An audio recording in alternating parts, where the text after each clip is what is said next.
The stack of contracts blurred before my eyes as I blinked against the harsh fluorescent lights of my desk. My lower back throbbed with that deep, persistent ache that had become my constant companion over the past 4 months, the kind that reminded me with every shift in my chair that my body was no longer just my own. I pressed my palm against the small of my spine, trying to find relief, while my other hand instinctively moved to the slight curve of my abdomen, hidden beneath the structured navy blazer I'd carefully selected that morning. Castellano Industries' executive floor hummed with its usual Monday morning energy. Phones rang in distant offices. The espresso machine in the break room hissed and gurgled, and somewhere down the hall, I could hear Teresa from accounting laughing at something her assistant had said. 3 years I'd worked here as executive secretary to the CEO, and I'd learned to read the building's rhythms like a musician reading sheet music. Every sound had meaning, every silence held weight. My desk sat in the outer office, a strategic buffer between the chaotic world of corporate demands and Paulo Simuse's inner sanctum. Floor-to-ceiling windows behind me offered a breathtaking view of the city skyline, but I rarely looked anymore. Instead, I focused on the tangible. The smooth mahogany surface of my desk, the precise arrangement of files in chromatic order, the faint scent of the lemon oil the cleaning crew used every evening. These details grounded me, kept me focused when everything else felt like it was spinning out of control. I'd arrived extra early today, as I had every day for the past 16 weeks, timing my entrance for that quiet hour before the building filled with people who might notice the subtle changes in my appearance. The blazer that now strained slightly across my chest. The way I'd started wearing my honey blonde hair down instead of in my usual sleek bun, because the severe style somehow made my face look fuller. The sensible flats instead of the heels I'd always favored, because my ankles had started swelling by mid-afternoon. Paloma, did you finish reviewing the Nakamura merger documents? Teresa's voice pulled me from my thoughts as she paused by my desk, coffee mug in hand. Her kind brown eyes swept over me with concern. You look tired. Are you feeling all right? I forced a smile, the same practiced expression I'd perfected over these past months. Just a late night finishing those reports. The documents are ready for Mr. Simu's review when he arrives. Teresa nodded, but her gaze lingered a moment too long on my face. She was one of the few people in this building who treated me like a person rather than a fixture, which made lying to her particularly difficult. You know, my sister looked just like you do now when she was pregnant with her first. That same glow mixed with exhaustion. My heart stuttered, but I kept my expression neutral. I think I just need more sleep. Teresa took a sip of her coffee, unconvinced. Well, if you need anything, you know where to find me. As she walked away, I released the breath I'd been holding. This was getting harder. The secret I carried wasn't just the life growing inside me, but the identity of its father.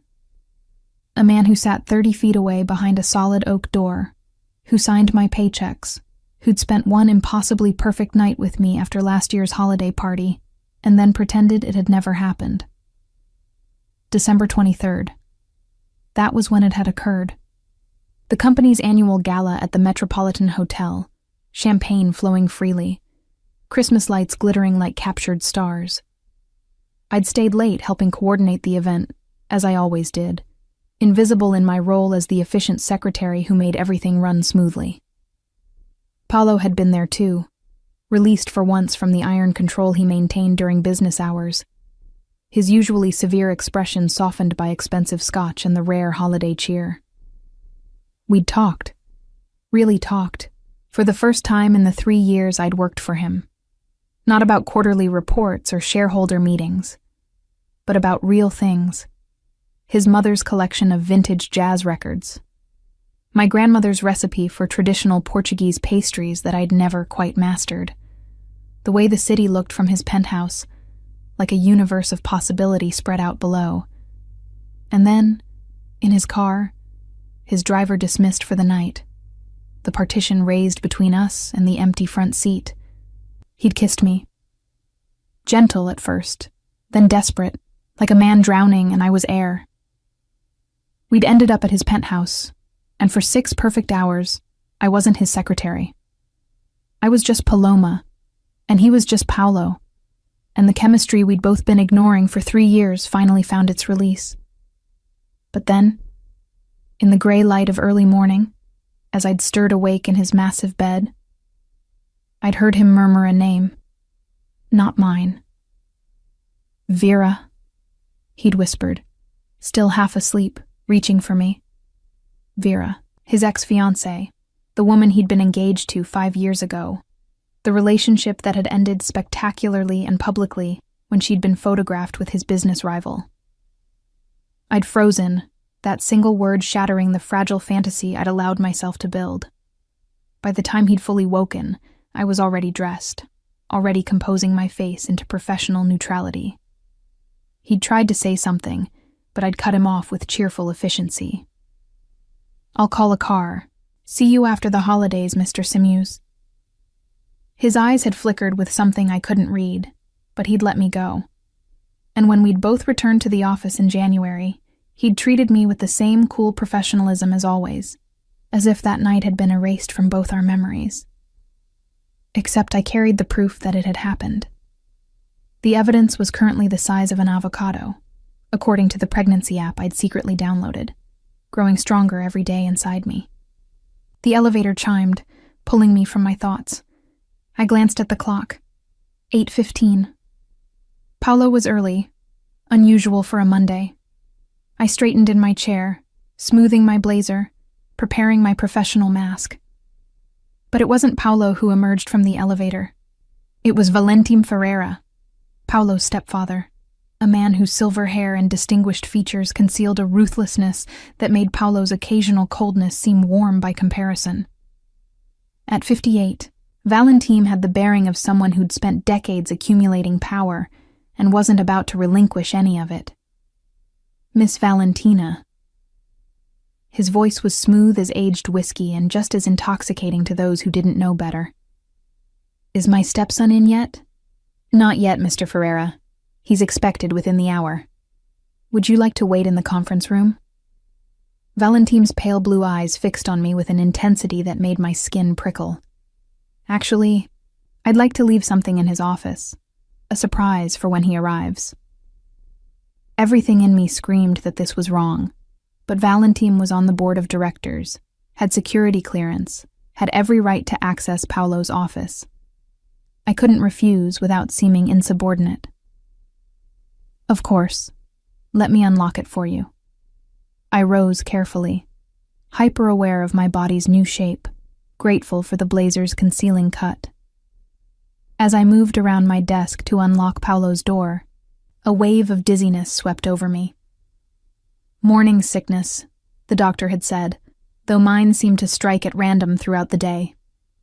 I gripped the edge of my desk, steadying myself. "Are you unwell?" Valentim's voice held a note of predatory interest. "Just stood up too quickly." I managed to cross to Paulo's door and unlock it, stepping aside to let Valentim enter. He disappeared into the office for perhaps 3 minutes, emerging empty-handed, with a satisfied smile that made my stomach clench, for reasons that had nothing to do with pregnancy. "Thank you, my dear. You look lovely today, by the way. Positively glowing." The way he said it made me want to shower. As soon as he was gone, I locked Paulo's door again and returned to my desk, trying to shake off the uneasy feeling that had settled over me like a cold fog. 45 minutes later, Paulo arrived. I knew his footsteps, the confident stride of a man who owned everything he surveyed. At 32, he'd transformed his father's modest import business into a multinational empire, and he carried that success in every line of his 6-foot frame. Dark hair, always precisely styled. Gray eyes that missed nothing. A face that could have been carved from marble for all the emotion it usually showed. "Good morning, Mr. Simeus." I kept my eyes on my computer screen, the safest place to look. If I met his gaze, I feared he'd see everything I was hiding. "Paloma." Just my name, but something in his tone made me glance up. He was studying me with an expression I couldn't quite read, his briefcase in one hand, the other adjusting his already perfect tie. "You look different today." My heart hammered. "Different how, sir?" "I'm not sure." He continued to stare, and I felt exposed, as if the blazer had become transparent. "Have you changed your hair?" "No, sir. Same as always." He seemed unconvinced, but didn't press. "Hold my calls for the next hour. I have some contracts to review before the 10 o'clock meeting." "Of course." I turned back to my computer as he moved toward his office door. The scream that tore from him 30 seconds later sent ice through my veins. "Paloma, get in here! Now!" I'd never heard that tone from him before. Fury, yes. Impatience, certainly. But this was different. This was rage barely leashed, the kind that made the air itself feel dangerous. I stood on shaking legs and moved to his office, every instinct screaming at me to run instead. Paolo stood behind his massive desk, a small square of photo paper clutched in his fist. His face drained of all color except for 2 spots of red high on his cheekbones. His gray eyes had gone nearly black with emotion. "Explain this." His voice was deadly quiet now, which was somehow worse than the shout. He held up the paper, and my world tilted sideways. The ultrasound. The one I'd hidden in my apartment, tucked away in a drawer where no one would ever find it. Except I'd brought my work bag home last Friday, had grabbed the wrong folder in my exhausted state, had apparently carried the image to work, and then transferred it to Paolo's office when I'd filed documents in his desk drawer on Friday afternoon. And Valentine, somehow, had known to look for it. "I can explain." My voice came out barely above a whisper. "Can you?" Paolo moved around the desk with predatory grace, each step measured, controlled. "Because from where I'm standing, this appears to be an ultrasound image, dated 16 weeks ago, with your name on it." He was in front of me now, close enough that I could smell his cologne, that same scent that had surrounded me that December night. Close enough to see the muscle jumping in his jaw, the white-knuckled grip on the paper. "The baby." His voice cracked slightly on the word. "Is it mine?" I could lie, should lie, but looking into his eyes, seeing the barely concealed panic beneath the rage, I found I couldn't. "Yes." The single word detonated between us like a bomb. Paolo staggered back a step, his free hand gripping the edge of his desk. For 5 long seconds he simply stared at me, his chest rising and falling with harsh breaths. Then, quietly, "How long have you known?" "Since February." He repeated it like he was testing the word in a foreign language. "You've known for 4 months that you're carrying my child, and you said nothing." The accusation in his voice sparked my own anger, the emotion I'd been suppressing for 16 weeks. What exactly was I supposed to say, Mr. Simuse? "Good morning. Here are your messages, and by the way, I'm pregnant from that night you pretended never happened." His eyes flashed. "I never pretended. You called me Vera." The words ripped out of me before I could stop them. "That morning you reached for me and called me by your ex-fiancé's name. Then you let me leave, and you've treated me like a piece of office furniture ever since." The color that had drained from his face returned in a rush. "I what? You don't even remember." I laughed, but there was no humor in it. "That's perfect. That's absolutely perfect. Paloma." He reached for me, but I stepped back. "Don't. Just don't." I wrapped my arms around myself, suddenly freezing despite the office's climate control. "I'm 4 months pregnant with your child, Mr. Simuse. I wasn't trying to trap you or blackmail you or whatever you're thinking. I was trying to handle it quietly, to not complicate your life, because I know what a disaster it would be for the CEO to have a pregnant secretary." "A disaster." He repeated my words, his expression shifting into something I couldn't read. You think my child is a disaster. I think the situation is complicated. Complicated. Paolo moved suddenly, closing the distance between us in 2 long strides. His hands found my shoulders, not rough but firm, holding me in place. You're carrying my child. My child. And you were going to what? Hide it? Disappear? Raise my son or daughter alone? I was going to handle it. Tears threatened, and I blinked them back furiously. I would not cry. Not now. Like I handle everything. No. The single word was absolute. No, you're not handling this alone. Not anymore. His phone buzzed on the desk, the 10 o'clock reminder. The meeting with the board, the one Valentine would be attending. The meeting where Paolo's stepfather would undoubtedly have plans for the explosive secret he'd just delivered. Paolo glanced at the phone, then back at me, and in his eyes I saw calculation warring with something that looked almost like fear. We need to talk. Really talk. But first. He released me, moved to his desk and pressed the intercom. Cancel my 10 o'clock. Clear my calendar for the rest of the day.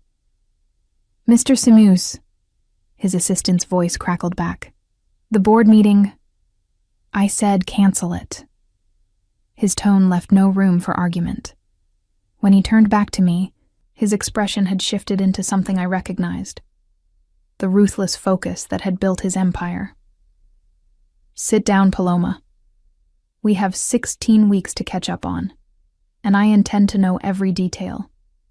Starting with why you thought protecting me was more important than protecting yourself. The leather chair in Paolo's office had never felt less comfortable. I perched on its edge, my hands clasped tightly in my lap, while he paced before the floor-to-ceiling windows like a caged predator. The city sprawled below us, oblivious to the earthquake happening on the 42nd floor. Start from the beginning. His voice was controlled now, that dangerous calm that meant his mind was working at full capacity. When did you know? I took a breath, organizing my thoughts the way I'd been trained to organize his schedule, his files, his entire professional life. The first week of February, I'd been feeling off for about 10 days, exhausted, nauseous. I thought it was the flu going around the office. But it wasn't. No. My hand drifted unconsciously to my abdomen. I took 3 tests, all positive. Then I went to a doctor to confirm. Paolo stopped pacing, turning to face me fully. The morning light behind him cast his features into shadow, but I could see the rigid set of his shoulders. And you decided not to tell me because I'd said Vera's name. It sounded foolish when he put it like that, reducing 4 months of anguish to a single wounded moment. It wasn't just that. It was everything. The way you avoided eye contact when we returned to work. How you suddenly started having Teresa relay messages instead of speaking to me directly. You made it very clear that night was a mistake you wanted to forget. I was trying to be professional. He ran a hand through his hair, disrupting its usual perfect order. I'd crossed a line with my employee.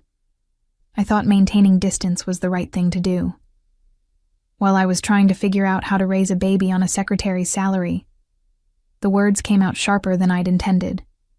Do you have any idea what childcare costs in this city? What maternity leave looks like for someone in my position? I've been saving every extra dollar, picking up freelance translation work at night, trying to build enough of a cushion that I could afford to take unpaid leave without losing my apartment. His jaw tightened. You should have told me. Why? So you could write me a check and make the problem go away? I stood, needing to move, needing to not feel so vulnerable sitting while he loomed over me. I've worked for you for 3 years, Paolo. I've seen how you handle complications. You eliminate them. You think I would have asked you to terminate? He couldn't finish the sentence, the horror in his voice genuine. I don't know what you would have done. That's the problem. I moved to the window, keeping several feet between us. I knew you as my boss. I knew you during one night when we were both pretending to be different people. But I didn't know you as a father, as a partner, as someone who'd want this. This. He gestured between us. You mean my child. Our child. The correction was important. Mine first. I'm the one carrying her, feeling her move, watching my body change. I'm the one who'll push her into the world and feed her and wake up at 3 a.m. when she cries. You're her father biologically, but I needed to know if you'd want to be anything more than that before I invited you into this. The silence that followed was heavy with everything unsaid. Paolo stared at me like he was seeing a stranger, and perhaps he was. The efficient, agreeable secretary who anticipated his needs and never caused problems had vanished, replaced by a woman who'd made unilateral decisions about his future. Her, he said finally, his voice rough. You said her. We're having a daughter. The vulnerability in the question cracked something in my chest. Yes. The doctor confirmed it at my 16-week appointment. I was going to name her Vittoria. Vittoria. He tested the name, and a strange expression crossed his face. Something soft, wondering. After my grandmother. I hadn't known that. In 3 years of working together, managing his life, I'd never learned his grandmother's name. The realization of how little we truly knew each other, despite our intimacy, settled over me like a weight. His phone buzzed again, more insistent this time. Paolo glanced at it, and his expression hardened. Valentim is texting, wants to know why I canceled the board meeting. He knew. The certainty settled in my bones. He found the ultrasound somehow, put it in your office to create exactly this situation. But how would he... Paolo's eyes widened. Your desk. You filed documents in here Friday afternoon. The ultrasound must have been mixed in with something. I was so tired, I whispered, horror washing over me. I wasn't paying attention. I just grabbed the folder and brought everything from home to organize here. I didn't even realize... This isn't your fault. Paolo's voice was sharp. Valentim has been looking for leverage against me since my father died 2 years ago. He wants control of the company, and he'll use anything to get it. The company? Of course. I'd been thinking about our personal crisis while Paolo's mind had already moved to the corporate implications. What will he do with this information? Depends on what serves his purposes best. Paolo began pacing again, but this time it was strategic, calculating. If he can use it to paint me as reckless, unprofessional, someone who impregnates his employees and tries to hide it, he could move for a vote of no confidence with the board. My stomach turned. I could resign, quietly. We could say the baby isn't yours, that I'm involved with someone else. No. The word cracked like a whip. Absolutely not. I won't have my daughter's existence denied, or my child labeled illegitimate because of corporate politics. Then what do we do? He stopped pacing, turning to face me with an expression I'd seen countless times in negotiations. The moment when he'd identified his strategy and was about to deploy it. You move into my building. The penthouse floor has several apartments. You'll take the one adjacent to mine. What? No. Paolo, I have my own place. That's a 40-minute commute from here, in a neighborhood where I've seen the crime statistics. His tone brooked no argument. You're carrying my daughter. You'll live somewhere safe, with security, with immediate access to medical care if needed. You're trying to control this situation like it's a business deal. I'm trying to protect what's mine. The possessiveness in his voice should have angered me. Instead, it sent an unwelcome flutter through my chest. I'm not yours to protect. Our daughter is. He moved closer, and I found myself backing against the window. And whether you like it or not, that means protecting you too. Valentin finding out about the pregnancy changes everything. He'll be watching you now, looking for vulnerabilities. Living in my building puts you under the same security protocols that protect me. As what? Your secret pregnant secretary hidden away in a convenient apartment? As the mother of my child. His hand rose as if to touch my face, then fell away. I know I have no right to ask for your trust. I called you by another woman's name and let you walk away without fighting for you. But I'm asking now. Move into the apartment. Let me ensure you're safe. Everything else we can figure out as we go. There was logic in his proposal, cold and practical as everything Paolo did, but there was also something else in his eyes. Something that looked almost like desperation. I need to think about it. You have until end of business today. He was already moving back to his desk, pulling out his phone. I'm having security upgraded immediately, and I'm moving up the quarterly board meeting to address the situation before Valentin can weaponize it. Address it how? By acknowledging it publicly on my terms rather than letting him reveal it on his. Paolo's fingers flew across his phone screen. I'll inform the board that my executive secretary and I are expecting a child, that we're handling the situation responsibly, and that it in no way impacts my ability to lead this company. Horror washed over me. Paolo, you can't just announce my pregnancy to the board of directors without my consent. I'm not announcing your pregnancy. I'm announcing my impending fatherhood. His eyes met mine, steel gray and unyielding. You can be present for the meeting or not. That's your choice. But I won't allow Valentin to control this narrative. This isn't just about narrative control. This is my life, my body, my privacy, which Valentin has already violated by going through my office. Paolo set his phone down with deliberate care. I understand you want autonomy, but the moment that ultrasound appeared on my desk, we lost the luxury of handling this privately. Now we control the message, or Valentin does. Those are the only options. I wanted to argue, to tell him he was being high-handed and presumptuous. But 3 years of working in corporate law had taught me he was right. In the world of business warfare, the first person to define the story usually won. Fine, I'll attend the board meeting, but I'm speaking too. Surprise flickered across his face. You don't have to. Yes, I do. I straightened, channeling every ounce of professional composure I'd cultivated. If we're doing this publicly, then I'm not hiding. I'm not ashamed of this baby, and I won't be treated like some scandal you're managing. For the first time since finding the ultrasound, Paolo smiled. It was small, barely there, but genuine. Agreed. The meeting is Thursday at 2. That gives us 3 days to prepare. And the apartment? The offer stands regardless of your decision. He returned his attention to his phone, but not before I caught the flash of hope in his expression. But I'd sleep better knowing you and Vittoria were safe. Vittoria.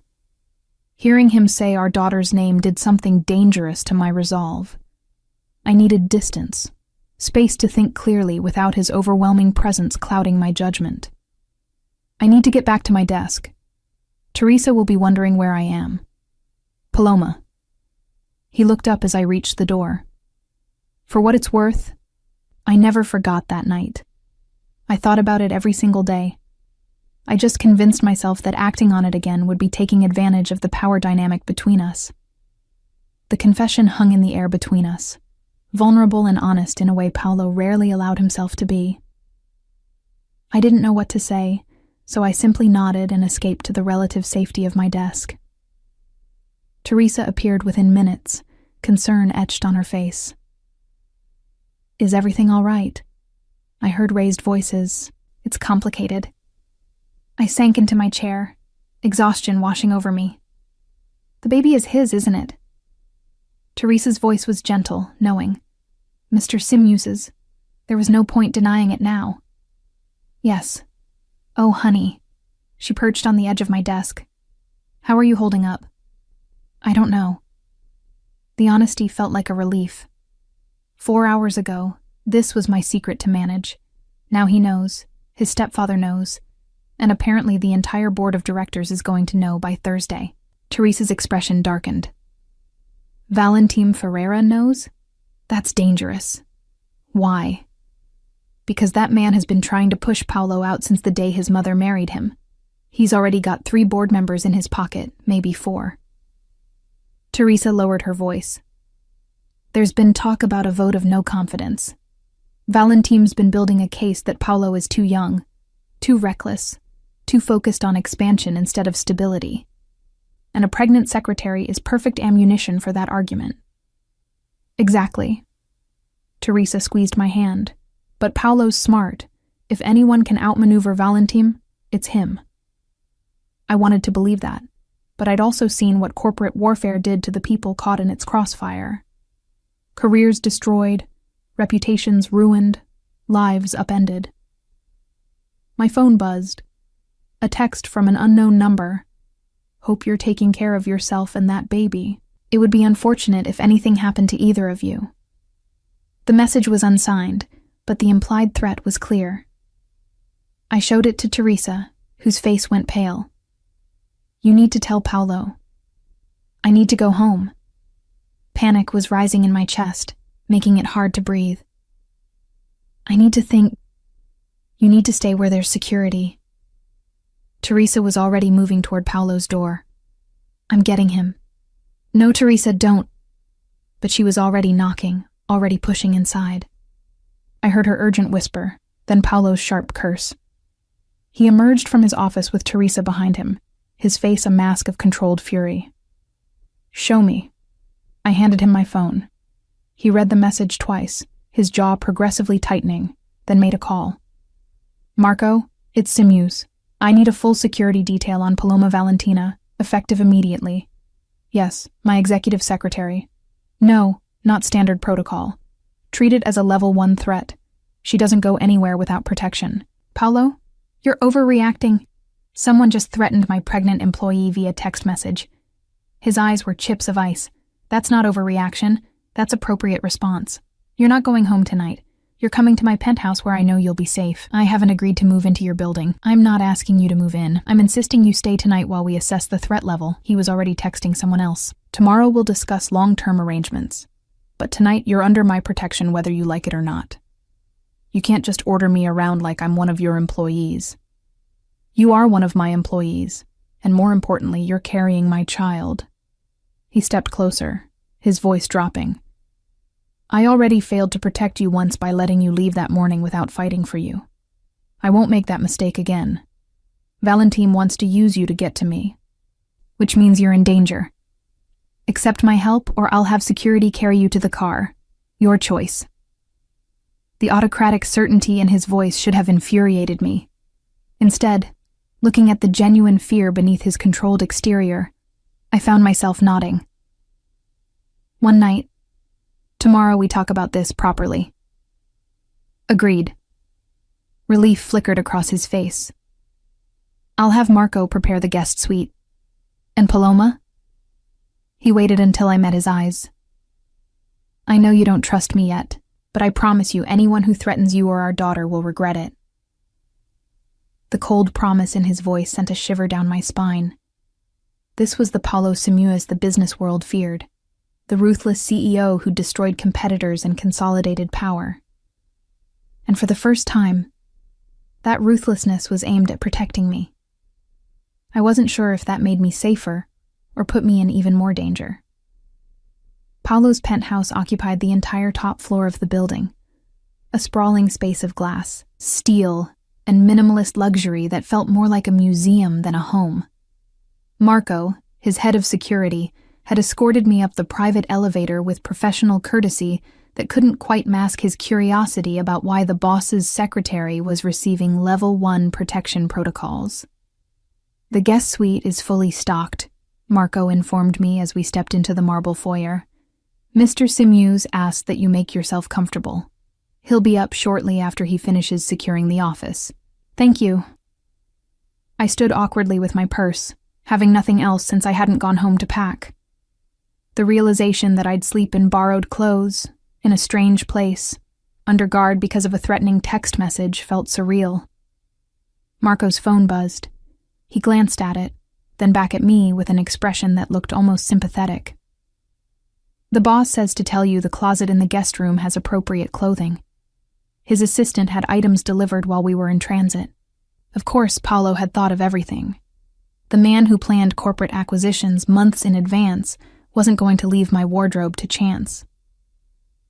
Is there anything else you need, Miss Valentina? Privacy would be nice. The words came out sharper than intended, exhaustion and stress fraying my usual politeness. Marco nodded without offense. I'll be stationed outside the penthouse entrance. If you need anything, press 9 on any house phone. When he left, I finally allowed myself to look around properly. The space was beautiful in an austere way, all clean lines and expensive materials. Floor-to-ceiling windows offered a 360-degree view of the city as twilight painted the sky in shades of purple and gold. The furniture was modern, comfortable but impersonal. Nothing on the walls except abstract art that probably cost more than my annual salary. No photographs, no personal mementos, nothing that revealed who Paolo Simoes was when he wasn't being the CEO. Except in one corner, on a built-in shelf, sat a vintage record player and a collection of albums. I moved closer, recognizing the names: Ella Fitzgerald, Billie Holiday, Miles Davis. His mother's jazz collection, the one he'd mentioned that December night when we'd still been pretending this was just two people talking. I pulled out a Billie Holiday album, studying the worn cover. Someone had loved this music, played these records until they'd become treasures through repetition. The thought of Paolo sitting here alone, listening to his mother's favorite songs, created an ache in my chest. She played that one when she was sad. I spun around to find Paolo standing in the doorway, his jacket and tie removed, his shirt sleeves rolled to his elbows. He looked more approachable like this, more like the man I'd spent that one night with. I didn't hear you come in. You were absorbed. He moved into the room with that controlled grace that made him seem like he was always in motion, even when standing still. My mother believed music could heal almost anything. Heartbreak, grief, disappointment. She had a record for every emotion. What did she play when she was happy? A ghost of a smile touched his lips. Ella. Always Ella. The intimacy of the moment felt dangerous, like we were slipping back into that space where we'd forgotten who we were supposed to be to each other. I carefully returned the album to its place. The guest room? This way. He led me down a hallway lined with more abstract art, stopping at a door near the end. There's an ensuite bathroom, and the closet should have everything you need. If it doesn't, call Marco and he'll arrange it. The guest room was larger than my entire apartment, decorated in soft grays and creams. The bed looked like something from a luxury hotel, piled with pillows, and covered in what I suspected was Egyptian cotton. Through an open door, I could see the bathroom, all marble and gleaming fixtures. This is too much. It's a guest room. Paolo leaned against the doorframe, watching me with an intensity that made my skin prickle. I have 3 of them. This one is barely used. I moved to the closet, finding it stocked with maternity clothes in my exact size. Soft fabrics, muted colors, the kind of expensive casual wear I'd never thought to own. How did you know my size? I pay attention. The admission was quiet. You've been wearing larger sizes for the past 2 months. Blazers that don't quite button. Skirts with elastic waists. I notice everything about you, Paloma. I always have. The confession should have felt invasive. Instead, it made something warm unfold in my chest. Then you knew I was pregnant before today. I suspected, but I told myself I was imagining things, that it was impossible. He ran a hand through his hair, a gesture of frustration I rarely saw from him. I've been lying to myself for months, about the pregnancy, about why I can't stop thinking about you. about what I really want. What do you want? He was across the room before I could blink, close enough that I could see the silver flecks in his gray eyes. The truth? I want to go back to that December night and do everything differently. I want to wake up with you in my arms and say your name, not hers. I want to have known about Vittoria from the moment you did. I want... He stopped, jaw clenching. I want things I have no right to ask for. My hand found my belly, a protective gesture that had become instinct. Like what? Like you. Here. Not as my employee or the mother of my child, but as someone who chose to be with me. His voice was rough, vulnerable in a way I'd never heard. But I destroyed that possibility when I let you walk away. The old hurt rose up, sharp and familiar. You called me Vera. I know. He closed his eyes briefly. I've replayed that morning 1,000 times. I was half asleep, dreaming about the past, and her name came out. But the moment I fully woke and realized it was you beside me, that we'd finally stopped fighting what we both felt, I was terrified. Of what? Of how much I wanted you. His eyes opened, pinning me in place.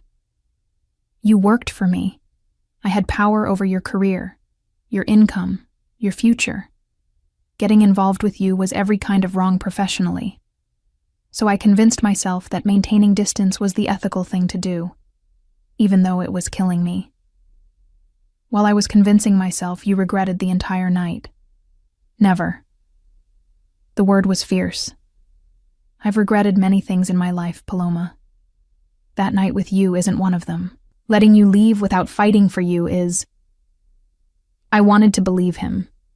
Wanted to let go of the hurt I'd been carrying and accept that maybe we'd both made mistakes. But 4 months of fear and planning and struggling alone couldn't be erased by pretty words. What about Vera? The question came out smaller than I'd intended. Do you still love her? No. No hesitation, no doubt. What I felt for Vera was young and intense, and ultimately shallow. She wanted the power and prestige of being Mrs. Paolo Simu. I wanted someone who made me feel less alone.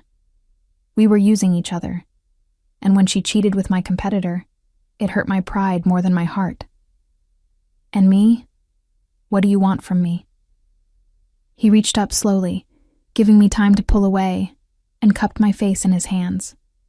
His palms were warm, slightly rough, and the tenderness in the gesture made my breath catch. Everything. I want everything with you, but I'll settle for whatever you're willing to give. His thumb brushed my cheekbone, and I realized I was crying. When had that started? I'm so tired of being afraid. Then let me help carry it. He leaned his forehead against mine, and we stood like that, breathing the same air. Move into the apartment next door, not as my prisoner or my kept woman, but as my partner in raising our daughter. Let me support you financially, so you're not picking up translation work at midnight when you should be sleeping. Let me be there for doctor's appointments and midnight cravings, and all the things I've already missed. What about work? I can't keep being your secretary if everyone knows we're together. Then don't be my secretary. He pulled back enough to meet my eyes. I need a chief of staff, someone to manage the executive team and coordinate major projects. The salary is triple what you make now, the work is challenging, and you'd report to the board, not me. It eliminates the power dynamic issue. You're offering me a promotion? I'm offering you the job you've been doing unofficially for the past year. A hint of a smile touched his lips. You think I don't know you've been managing my entire executive team? That you're the one who actually runs this company while I handle the high-level strategy? Teresa told me months ago that I should promote you. But I was afraid if I changed our professional dynamic, I'd lose the one excuse I had to see you every day. The admission was so unexpected, so vulnerable, that I didn't know how to respond. The Paolo I thought I knew didn't admit fear or dependence. But this man, standing in a guest room with his guard finally down, was someone different, someone real. I need time.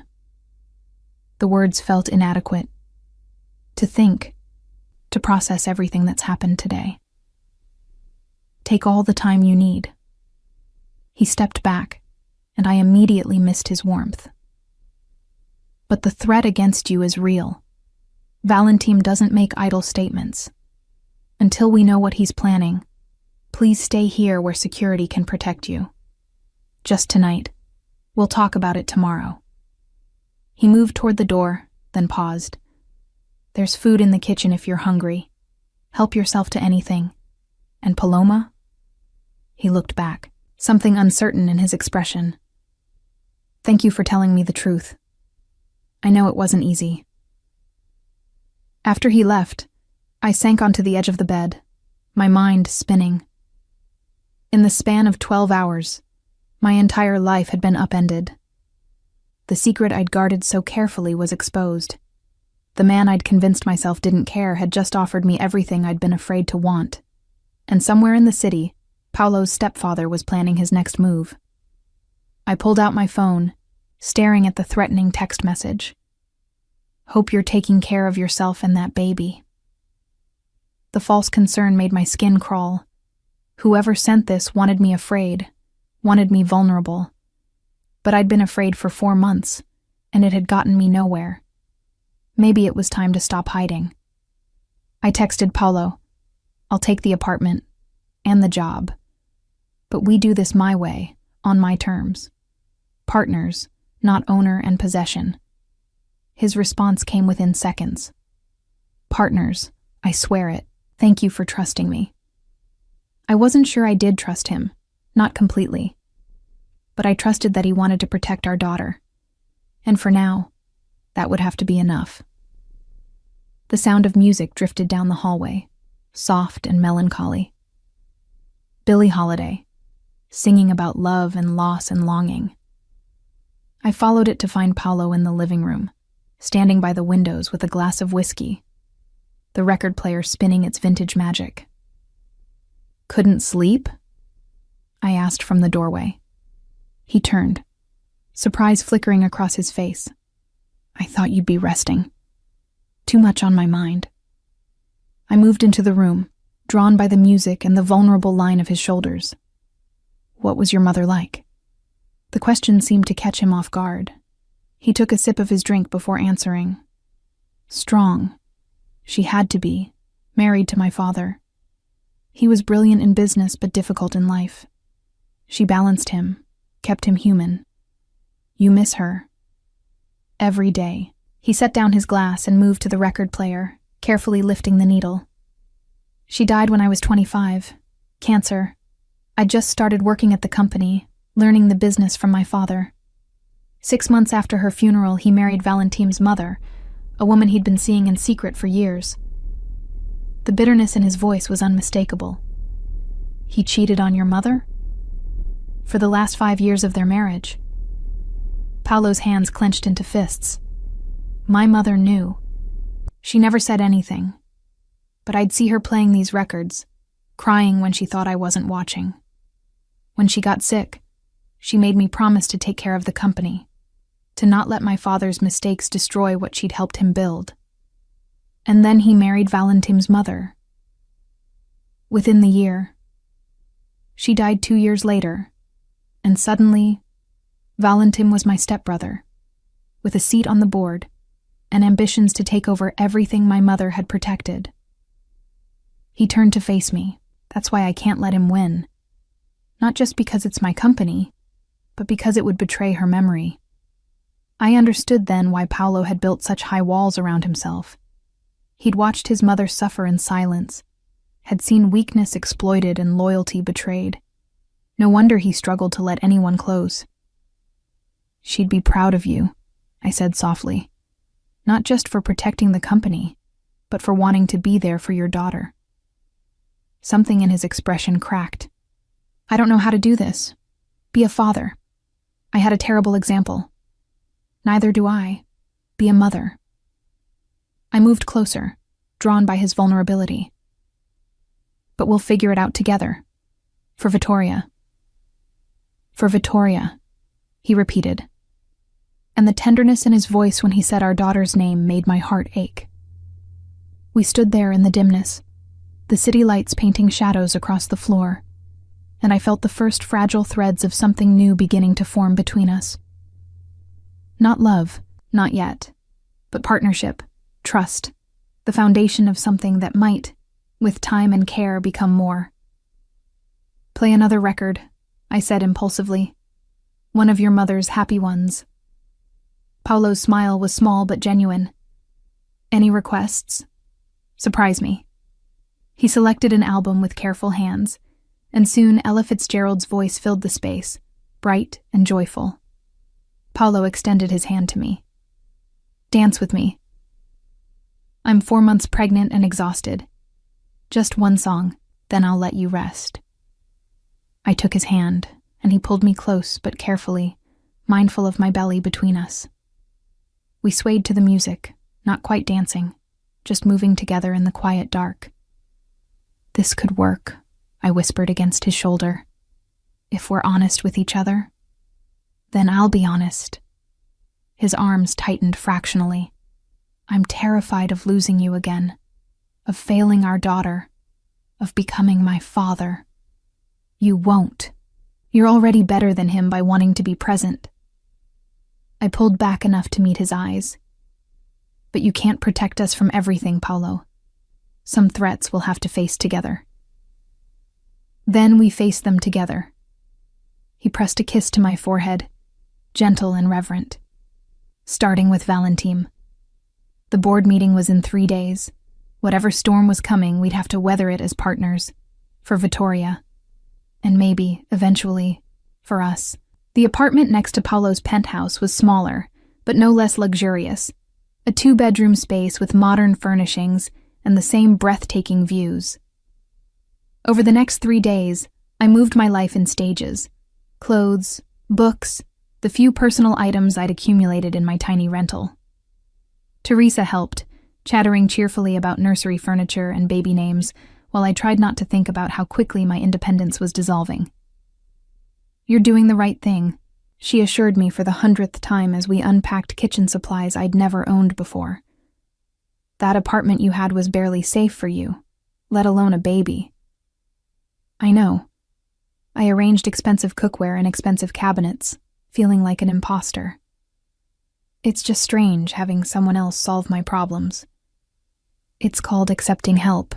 You should try it more often. Teresa gave me a knowing look. Besides, Paolo's not solving your problems. He's taking responsibility for his part in creating them.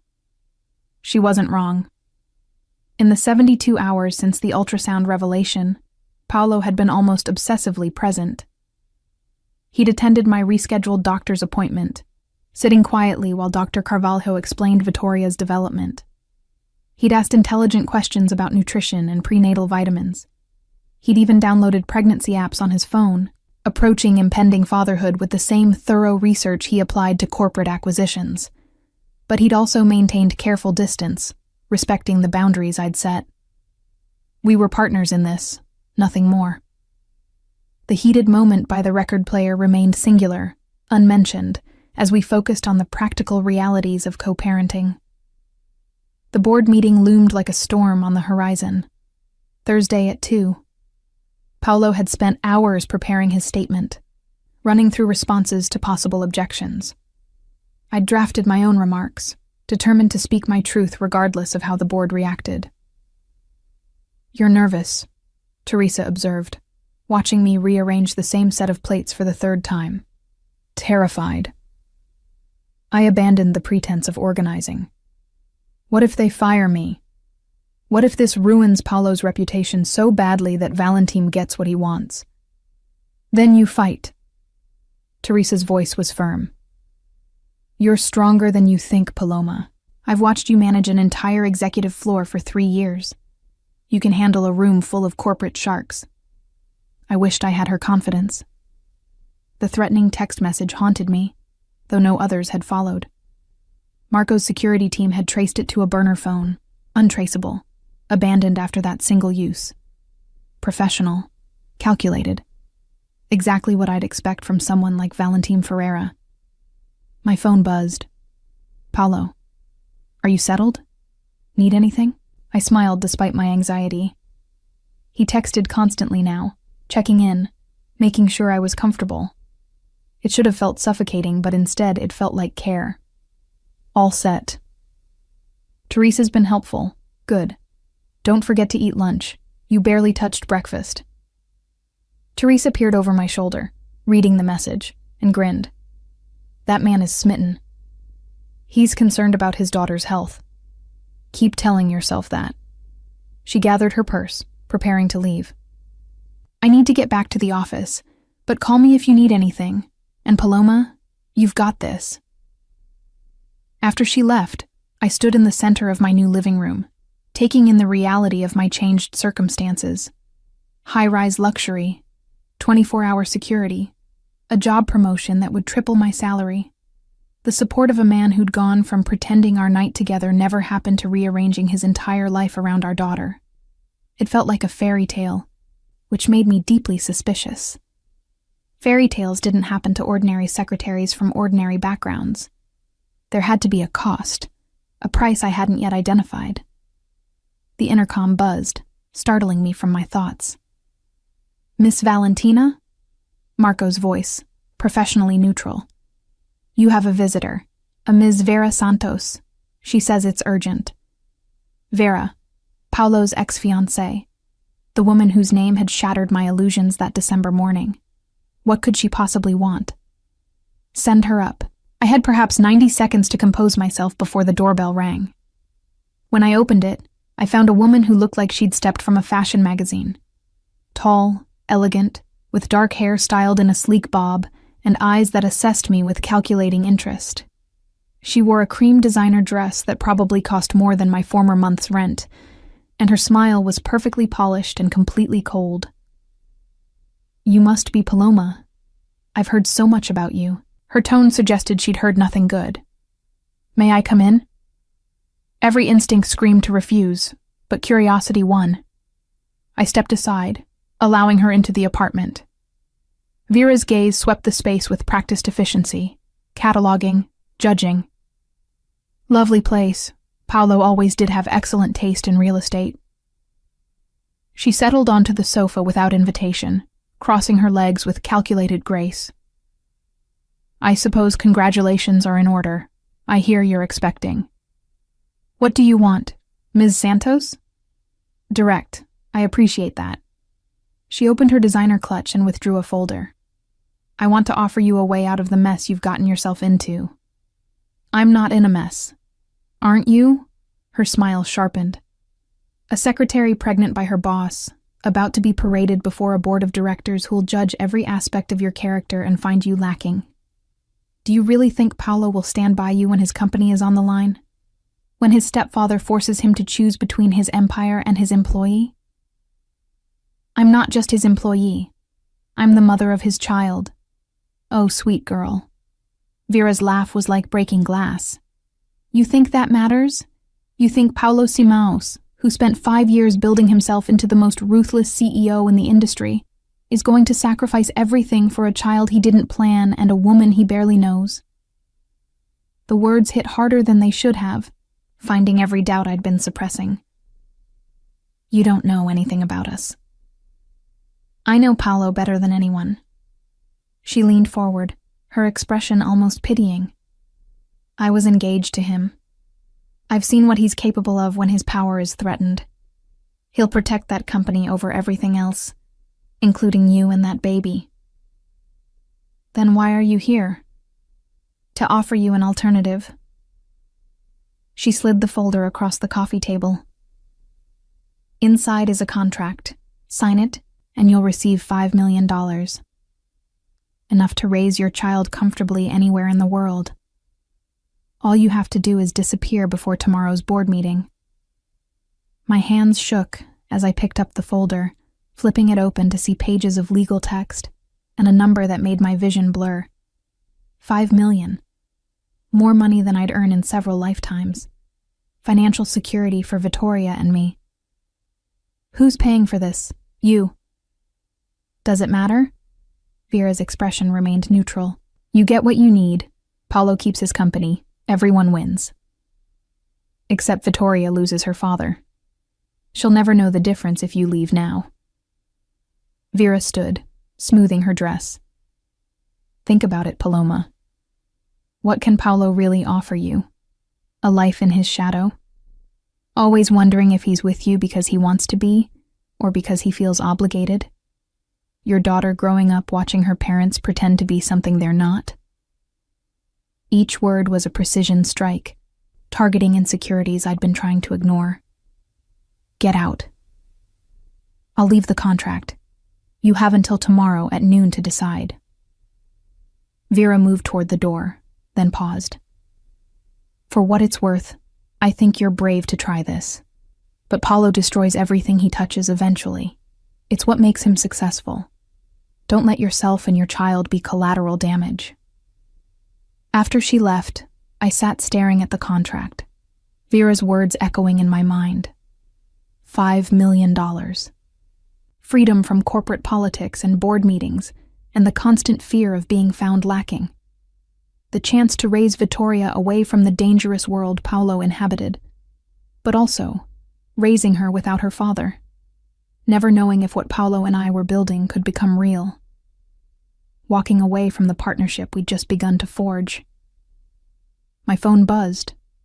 Paulo. Valentim just called. He's bringing Vera to tomorrow's meeting as his guest.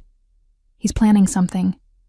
We need to talk, of course. Vera wasn't here on her own initiative. This was Valentim's move, his attempt to divide and conquer, get me to run, eliminate the pregnancy scandal, and remove Paulo's motivation to fight for control of the company. I took a photo of the contract and sent it to Paulo with one word: received. His response was immediate. Don't sign anything. I'm coming over. He appeared at my door 5 minutes later, still in his work clothes, his hair disheveled like he'd been running his hands through it. Let me see it. I handed him the folder. He read through it methodically, his expression growing progressively darker. When he finished, he set it on the counter with controlled precision. $5 million. That's Valentim's valuation of making us disappear. His voice was deadly calm.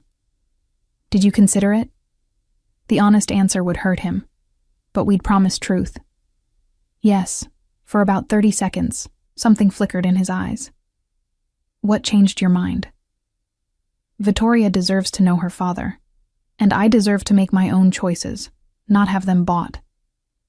I moved closer, needing him to understand. I'm not saying this will be easy, or that I'm ready to trust you completely, but I won't let Valentim make me run out of fear. Paulo's hand found my face, tilting it up so I had to meet his gaze. He's going to destroy us tomorrow. You know that, right? He'll use Vera to paint me as a serial seducer of employees. He'll question your morality, your fitness to work in a professional environment. It's going to be brutal. Then we face it together.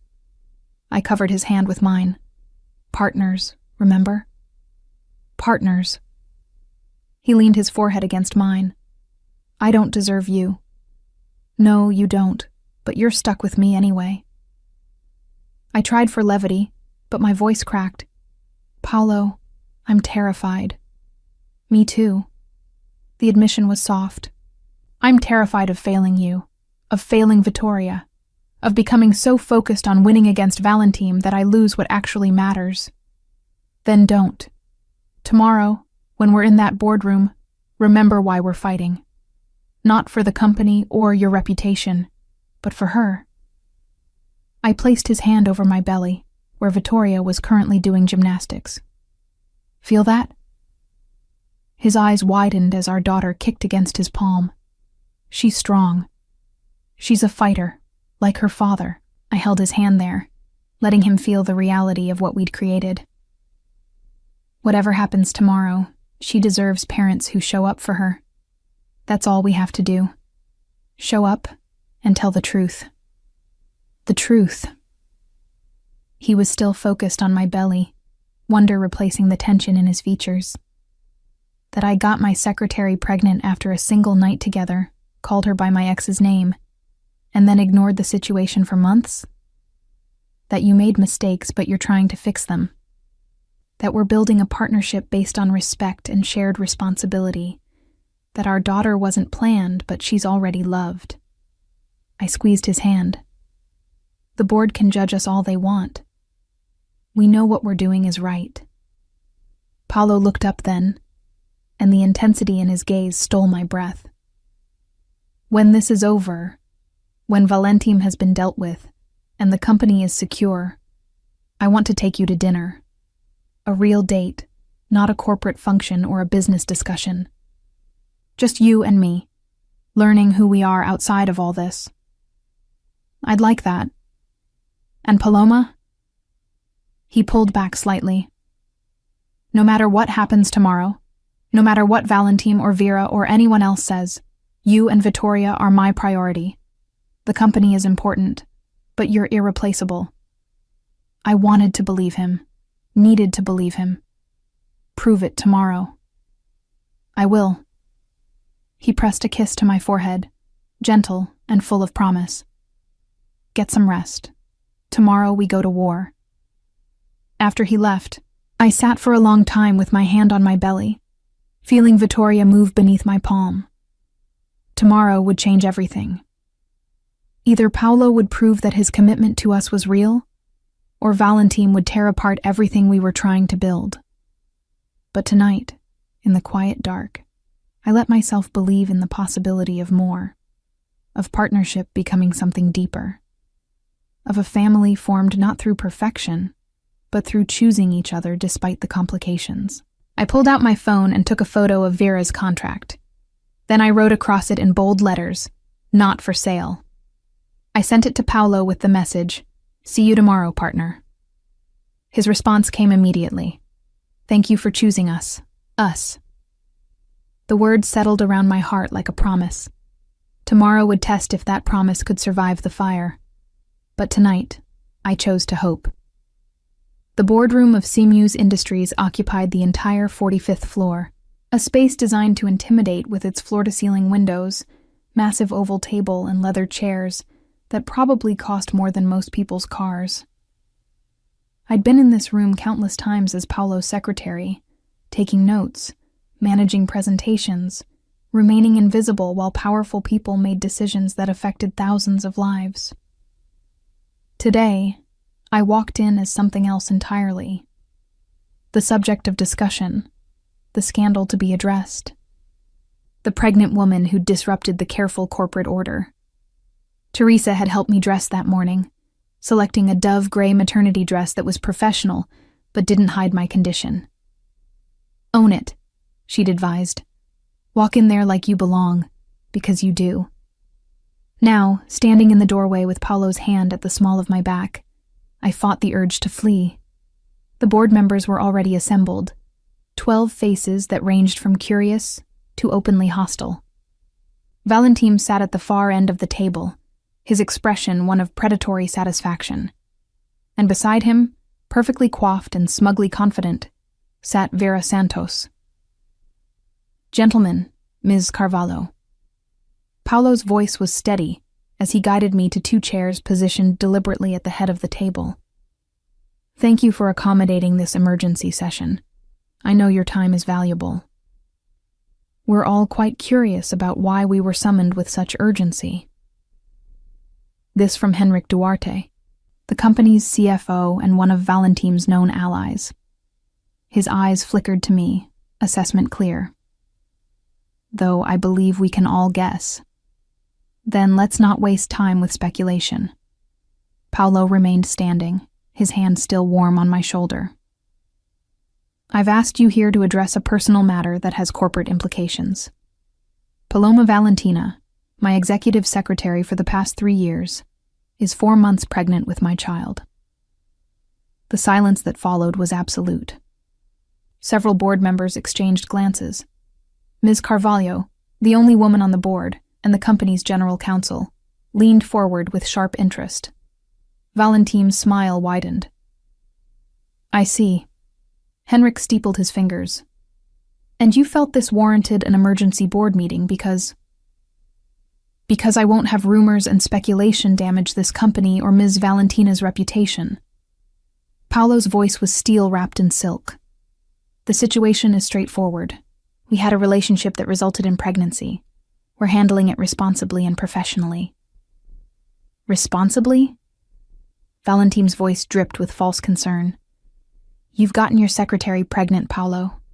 That's a clear abuse of power, a violation of company ethics policies, grounds for nothing. Paolo cut him off. Paloma and I were both consenting adults. Our relationship, brief as it was, occurred outside of work hours and had no impact on her professional performance or advancement. In fact, I'm announcing today that she's being promoted to Chief of Staff, reporting directly to the board rather than to me, eliminating any conflict of interest. This caused a stir. Ms. Carvalho made a note on her tablet, her expression thoughtful. Henrik looked skeptical. Valentine's smile faded slightly. How convenient. Vera spoke for the first time, her voice honey-sweet and poisonous. The secretary gets pregnant and suddenly she's promoted to a position that pays triple her current salary. That doesn't look like ethics compliance, Paolo. It looks like hush money. Ms. Santos. Paolo's voice dropped several degrees. You're here as Valentine's guest, not as a member of this board. Your opinion on personnel decisions is neither requested nor relevant. But my experience with your pattern of behavior is... Vera stood, moving around the table with practiced grace. Shall I tell them, Paolo? About how you pursued me when I worked in your marketing department 5 years ago? How you showered me with gifts and promotions before proposing? How you created exactly this same situation? My stomach clenched. Paolo had said Vera worked for a different company when they met, not for him. But the way his jaw tightened suggested there was truth in her accusation. Vera was never my employee, Paolo said carefully. She was a consultant for an external agency we contracted. Our relationship began after her contract with us ended. A technicality you're conveniently repeating. Vera's smile was sharp. The pattern is clear, gentlemen. Paolo Simus targets women in subordinate positions, seduces them, and when it becomes inconvenient, he discards them. I was lucky enough to escape with just a broken heart. Ms. Valentina is carrying the evidence of his latest conquest. The room erupted in murmured conversation.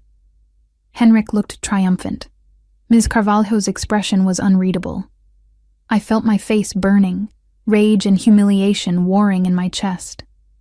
That's a lie. The words came out stronger than I expected. Every head turned toward me. I don't know what happened between you and Paolo 5 years ago, Ms. Santos, but I know what happened between us. I know he's not perfect, that we both made mistakes. But I'm not some helpless victim of seduction, and I won't let you paint me as one. Then what are you? Valentine leaned forward, his voice gentle and deadly. A secretary who slept with her boss and got pregnant. That's the generous interpretation. The less generous one is that you deliberately entrapped a wealthy CEO. I did no such thing. I stood, my hands gripping the back of my chair. I'm a woman who spent one night with a man I cared about. We both thought it was a mistake afterward. We both tried to move on professionally. When I discovered I was pregnant, I made the choice to continue the pregnancy without telling him because I didn't want to complicate his life or feel obligated to be with me. How noble. Valentine's sarcasm was thick. And yet here you are, moved into his building, promoted to a position you're unqualified for, presenting yourself as his partner. That doesn't sound like someone who wanted to avoid complication. The complication found her anyway. Paolo's hand found my shoulder again, grounding. When I discovered Paloma was pregnant, I insisted on taking responsibility. The promotion is based on merit. She's been functionally performing the chief of staff role for over a year. I'm simply formalizing what should have been acknowledged long ago. And the living arrangement? Henrik pressed. She's living in your building now. That sends a clear message about the nature of your relationship. The message is that I'm protecting the mother of my child from threats. Paolo's voice hardened. Someone sent Ms. Valentina a threatening text message 3 days ago. Someone who knew about her pregnancy before this meeting. Someone who wanted to intimidate her into disappearing. He pulled out his phone and projected the message onto the boardroom screen. Hope you're taking care of yourself and that baby. It would be unfortunate if anything happened to either of you. Ms. Carvalho's expression shifted to concern. That's clearly a threat. Has this been reported to authorities? Security is investigating. Paolo's gaze swept the room, landing on Valentin with pointed intensity. But it became clear that Ms. Valentina needed protection, which is why she's living in my building under 24-hour security. You're implying one of us sent this threat? Valentin's voice was dangerous. That's a serious accusation, Paolo. I'm stating facts. Someone with knowledge of the pregnancy sent a threat. The only people who knew before today were myself, Ms. Valentina, and whoever went through my office to plant her ultrasound on my desk. Paolo turned to face his stepfather directly.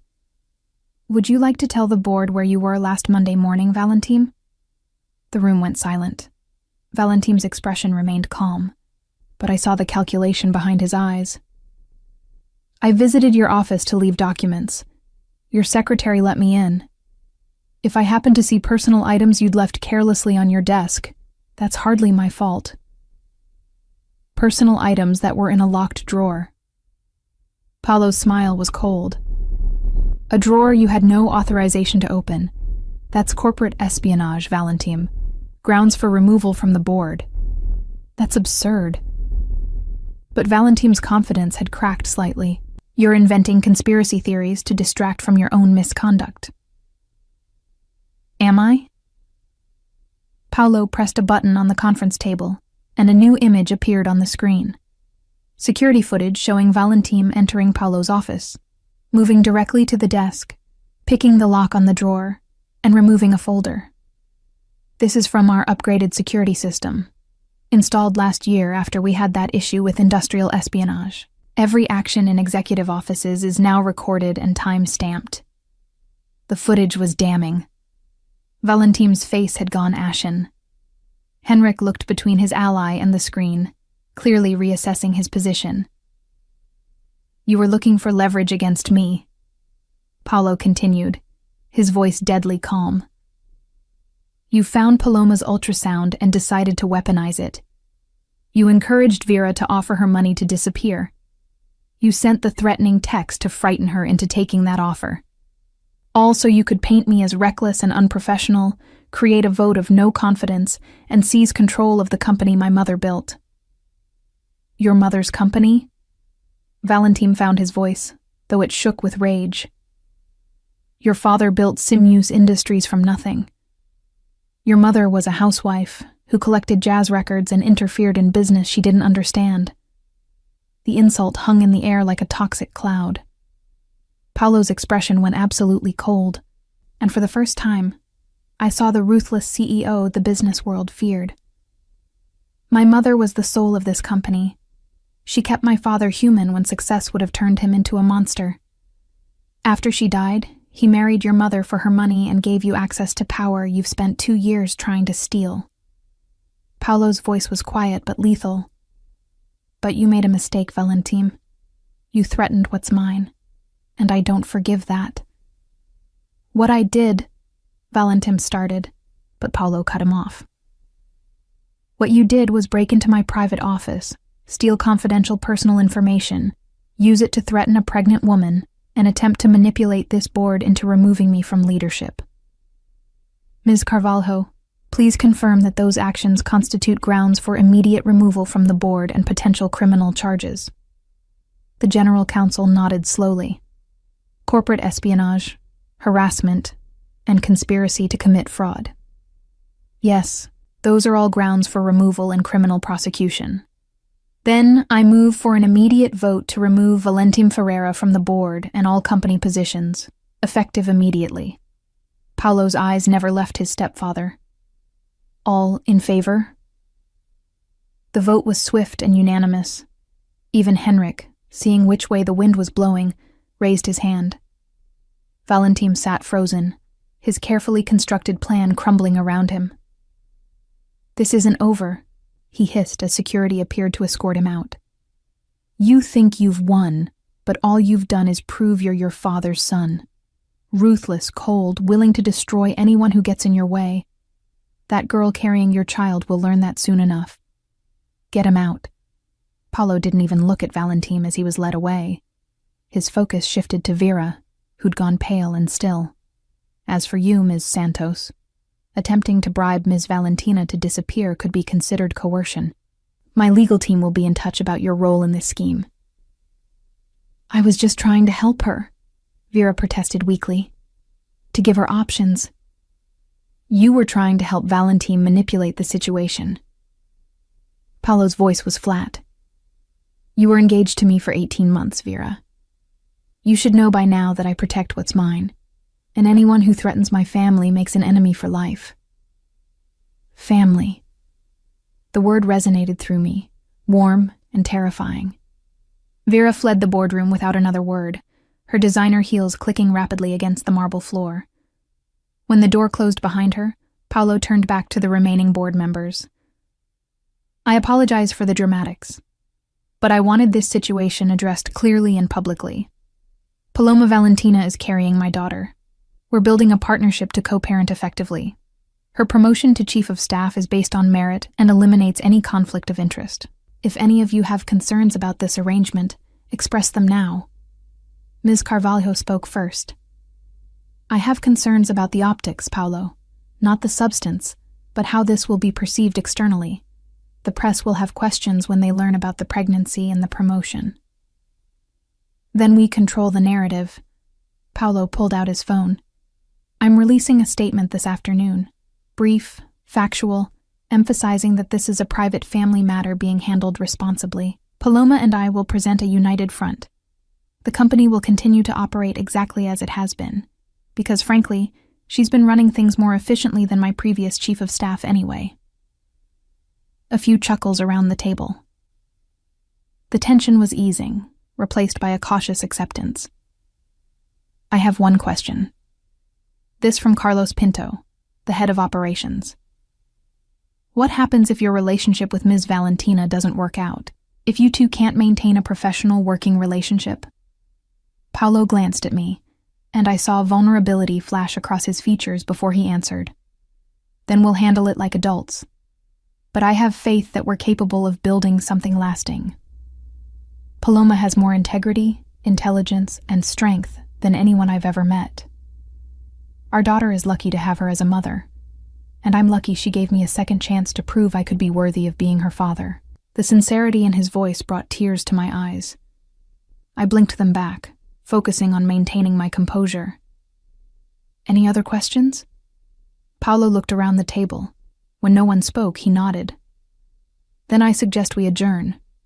Ms. Carvalho, please prepare the documentation for Valentin's removal and arrange for legal counsel regarding potential criminal charges. Henrik, I'll need a full audit of any projects Valentin had access to. The rest of you, business as usual." As the board members filed out, several stopped to offer quiet congratulations or support. Ms. Carvalho paused beside me. "Congratulations on your pregnancy, Ms. Valentina, and on the promotion. You've earned it." She smiled.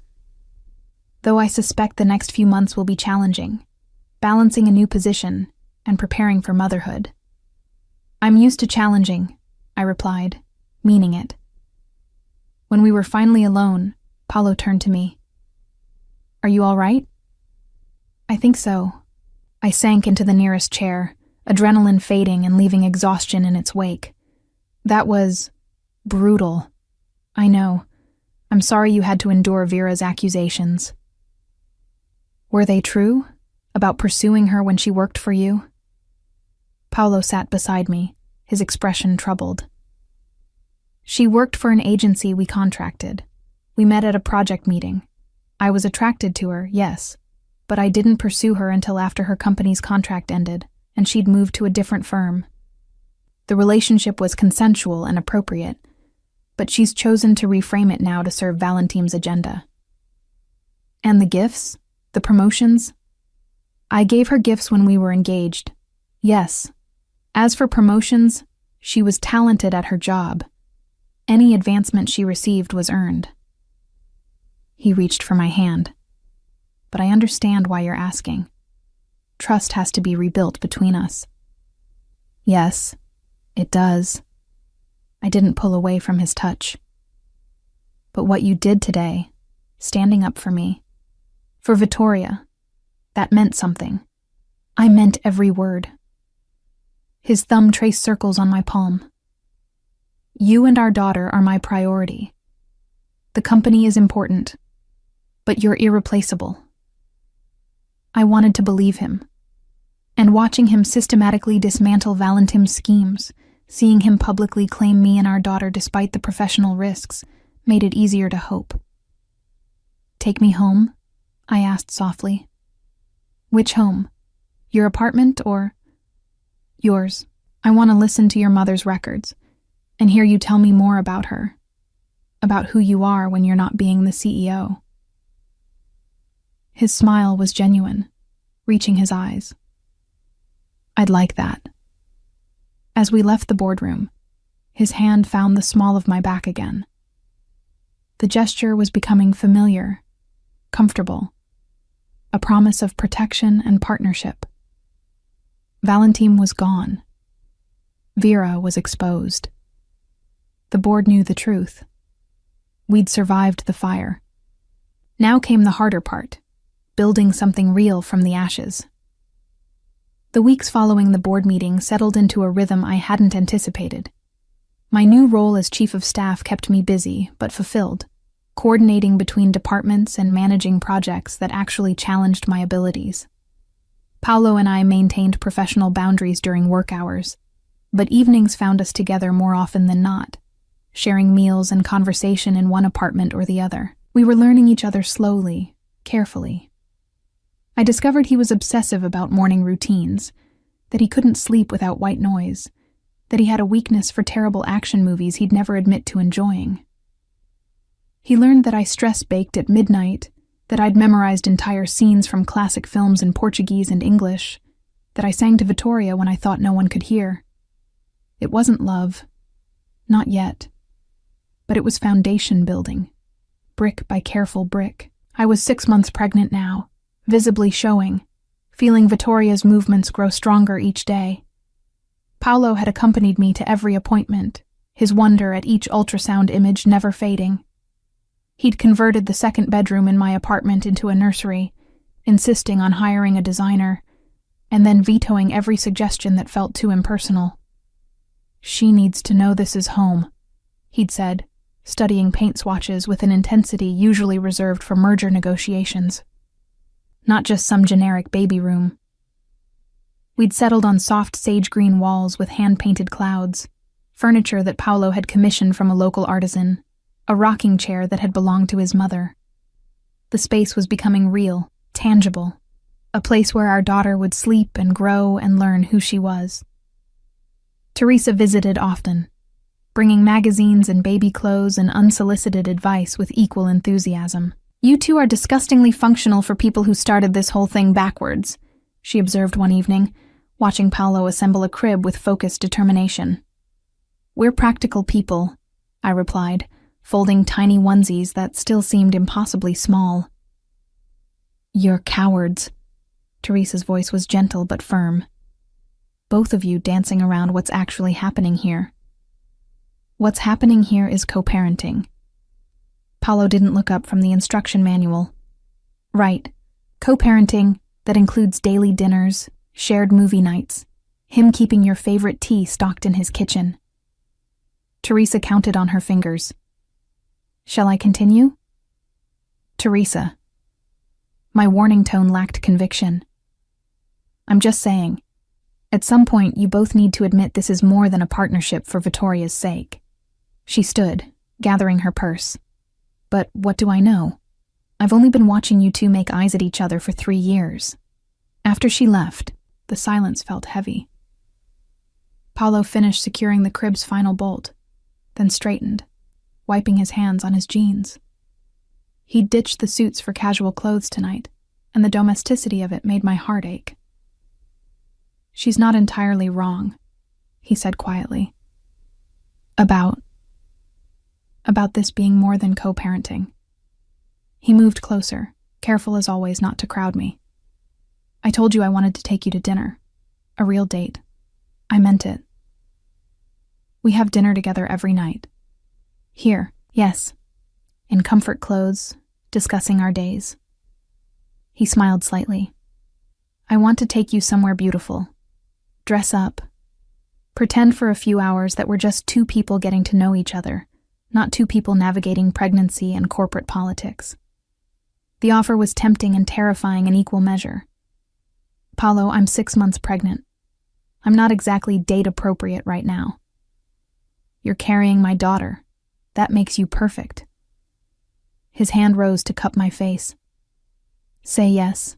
Paloma, let me court you properly this time." "Court me?" I couldn't help laughing. Who even uses that word anymore? "I do, because what we're building deserves old-fashioned romance along with modern partnership." His thumb brushed my cheekbone. "Please?" I should have said no. Should have maintained the careful boundaries we'd established. But looking into his eyes, seeing genuine hope there, I found myself nodding.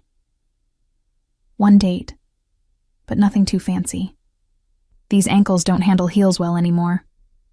Leave it to me." His smile was brilliant.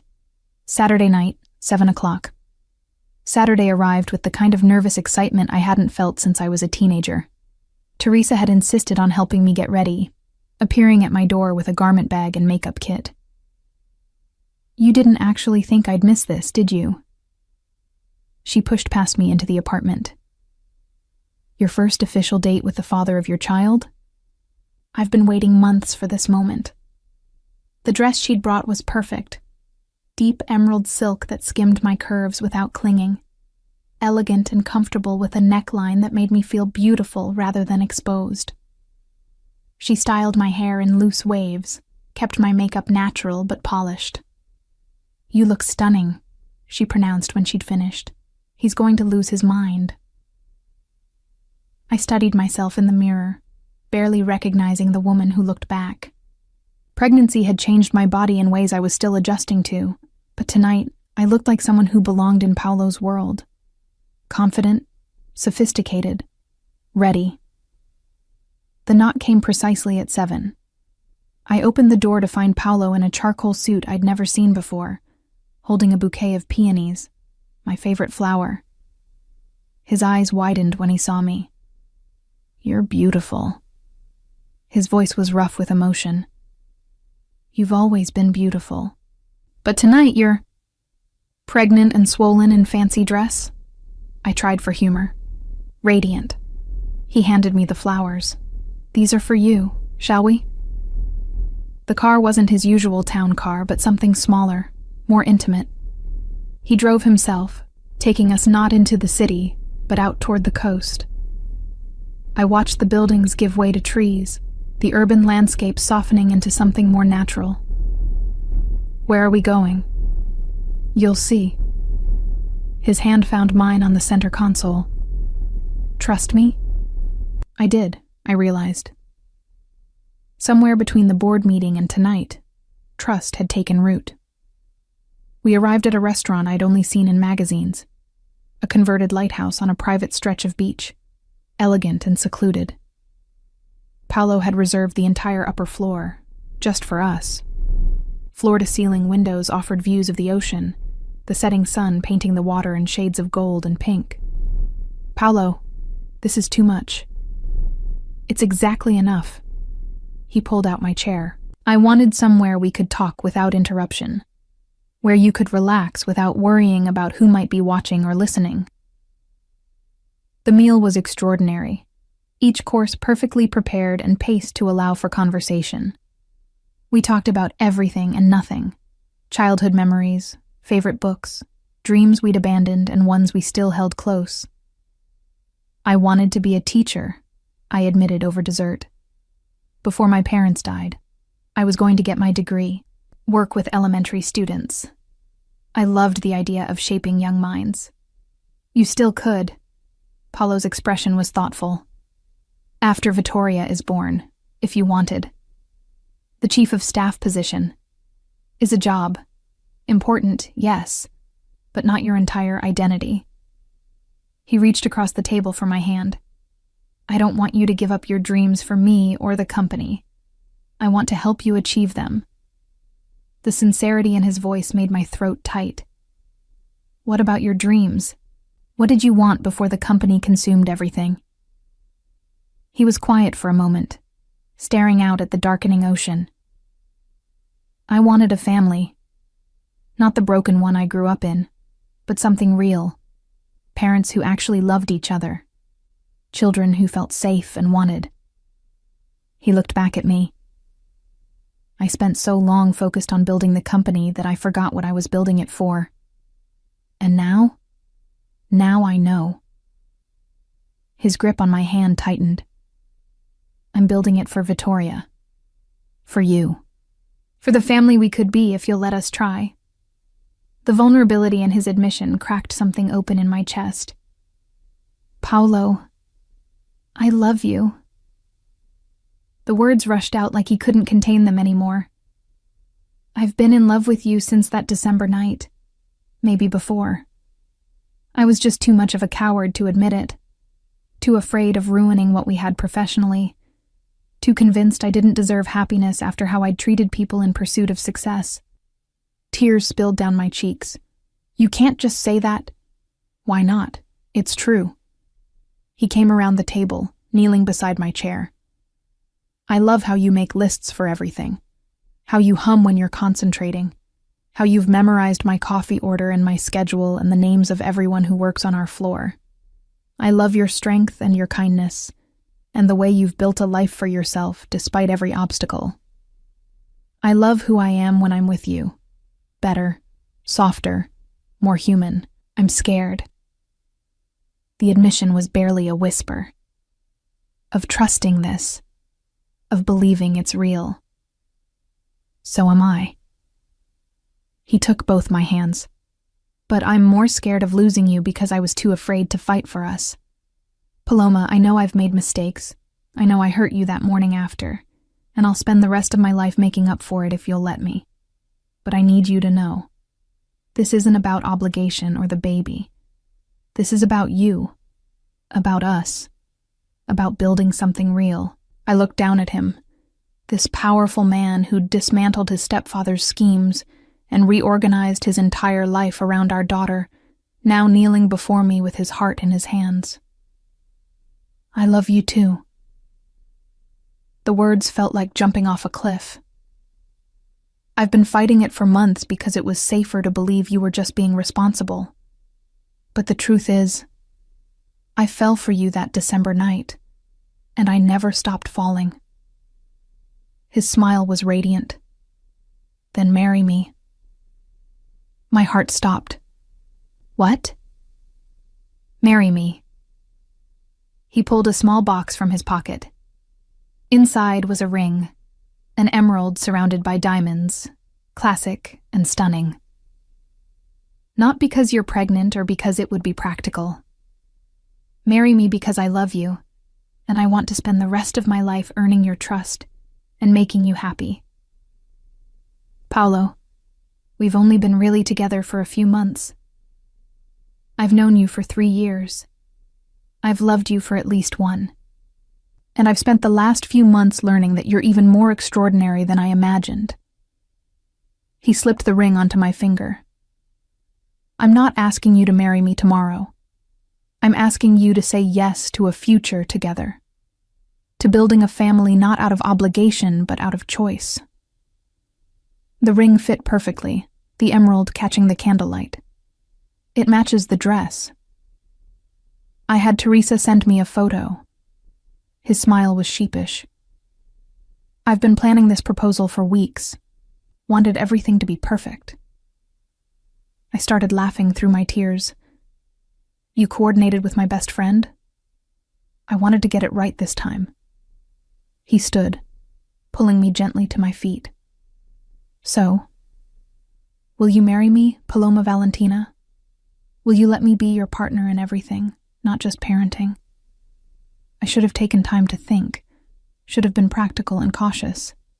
Instead, I threw my arms around his neck and kissed him with everything I'd been holding back. Yes, I whispered against his lips. Yes to all of it. His kiss deepened, tender and passionate, a promise of everything we were building together. When we finally pulled apart, both breathless, he rested his forehead against mine. I'm going to make you so happy. You already do. I took his hand and placed it over my belly, where Vittoria was doing her usual evening acrobatics. We both do. We stayed at the lighthouse until late, talking and planning and dreaming about the future. Paolo wanted a small wedding, just close friends and family. I wanted Vittoria to be part of it, old enough to remember. We compromised on a courthouse ceremony soon, with a larger celebration after our daughter was born. I want her to know from the beginning that we're a family, Paolo explained. That her parents chose each other. As we drove home, my hand in his, the engagement ring catching every streetlight, I felt something settle in my chest. Peace. Certainty. The knowledge that this complicated, messy, backwards beginning had led us exactly where we needed to be. 2 months later, I woke to cramping that quickly intensified into unmistakable labor. Paolo, true to form, had a hospital bag packed and the car waiting before I'd even finished timing contractions. It's too early, I gasped as another wave of pain hit. I'm only 8 months. Dr. Carvalho said 36 weeks was safe. His voice was calm, but I saw the fear in his eyes. Vittoria's just eager to meet us. The labor was long and complicated. What started as routine quickly escalated when Vittoria's heart rate dropped. Emergency cesarean, the doctor said. Necessary for the baby's safety. I remembered very little of the surgery. Bright lights, urgent voices, Paolo's hand gripping mine as anesthesia pulled me under. When I woke hours later, groggy and disoriented, the first thing I saw was Paolo's face, tear-streaked and exhausted. She's perfect, he whispered. Our daughter is absolutely perfect. Small but healthy. 10 fingers, 10 toes, and her mother's beautiful eyes. Where is she? NICU, just for observation since she's a bit early. But the doctors say she's strong. He pressed a kiss to my forehead. You scared me. There were complications. They said... His voice broke. I almost lost you both. But you didn't. I touched his face. We're both here. We're both fine. I love you. He said it like a prayer. I love you so much, Paloma.